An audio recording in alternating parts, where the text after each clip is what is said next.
Ratusan driver ojek online di Kota Medan geruduk kantor provider, tuntut penghapusan sejumlah kebijakan yang dinilai menyengsarakan para pengemudi ojek online. Di antaranya penghapusan biaya langganan Grab Bike Hemat dan penghapusan slot Grab Food.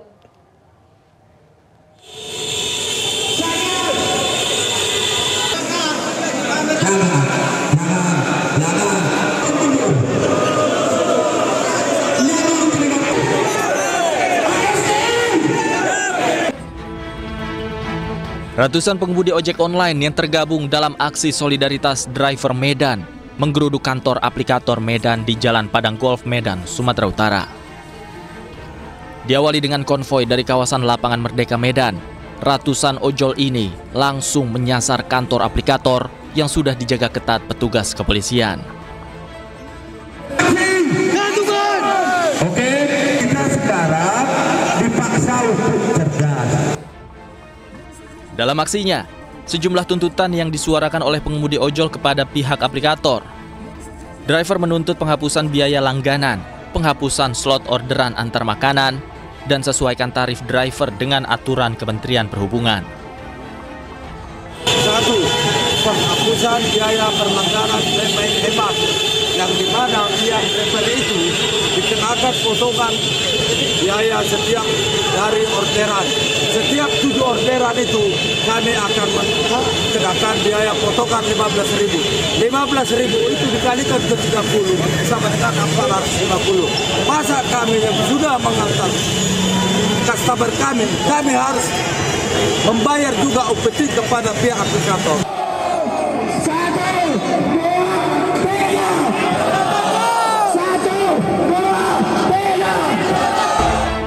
Atas tindakan aplikator yang dianggap tidak kooperatif, para pengemudi ojol ini berjanji akan menggelar aksi unjuk rasa yang lebih besar. Dari Medan, Sumatera Utara, Ahmad Ridwan Nasution, iNews melaporkan.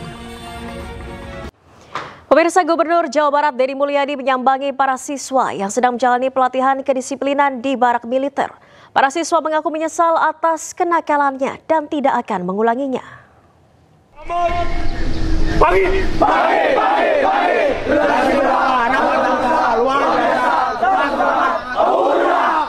Mau pulang mau di sini dulu.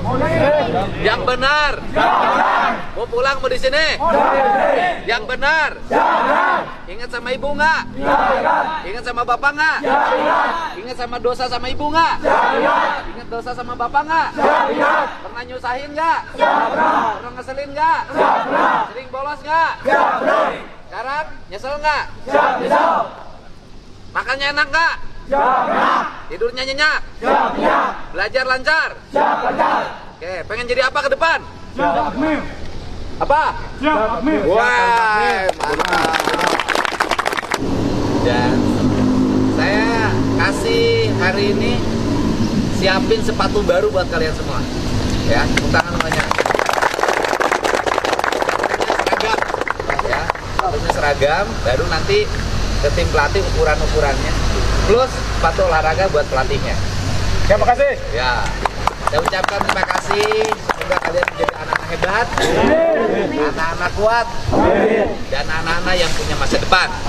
Ya, dan meninggalkan jejak masa lalu menuju masa depan. Ya. Siap? Siap. Ya. Selamat semuanya, sukses, bahagia selalu, Jawa Barat.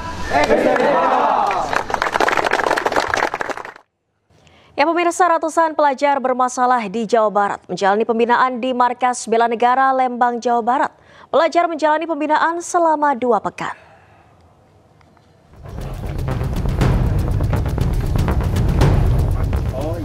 Dengan membawa koper dan ransel yang berisi kebutuhan sehari-hari, 114 pelajar bermasalah dari sejumlah daerah, kota, maupun kabupaten di Jawa Barat mengikuti pembinaan di Markas Dodik Bela Negara Lembang, Jawa Barat.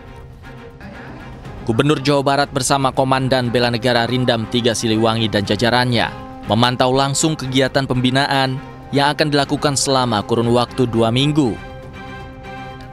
Rencananya, pembinaan ini dilakukan selama 1 tahun dengan peserta bergelombang.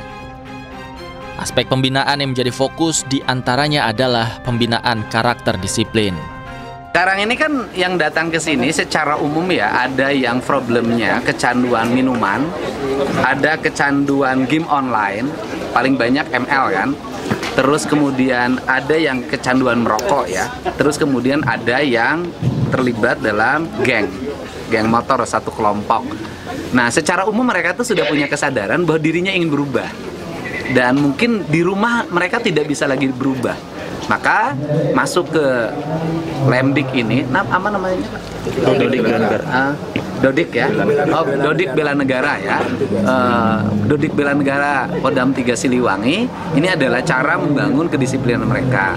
Dan saya lihat baru 2 malam sudah biasa tidur jam 4, sekarang udah jam 9. Biasa merokok berhenti merokok. Pelajar bermasalah yang ikut pembinaan oleh tentara ini memiliki kenakalan berbeda-beda. Di antaranya adalah bolos sekolah, tawuran, geng motor, dan kecanduan bermain game online. Dari Bandung, Jawa Barat, Yuwono, iNews melaporkan. Ya pemirsa, memasuki hari kelima pembinaan 16 siswa dari 39 siswa di Barak Militer Resimen Armet 1 Setirayuda di Kabupaten Purwakarta, Jawa Barat mengikuti ujian akhir semester. Sementara siswa lainnya mengikuti berbagai kegiatan pembinaan yang dipandu anggota TNI.